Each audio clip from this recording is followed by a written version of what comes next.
Hey, let's draw a plum. Let's start with the eyes. 2 small circles, kind of oval shaped. Then we'll put another small circle for the reflection in the eye, on both eyes. I'm going to do a little half smile with a curved line, a little longer on one side, then some curved lines for the eyebrows on both sides. Then we'll do the curve on the top of his head, and it'll come around the body all the way down to the bottom, and then another curve around there. There's a little indent on the top of his head.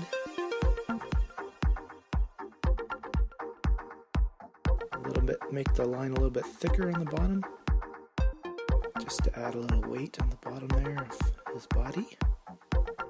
Then I'm going to do a little oval shape for his foot. And the same thing on the other side. We got 2 legs coming through behind, and then the oval for his foot.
Don't forget to like and subscribe.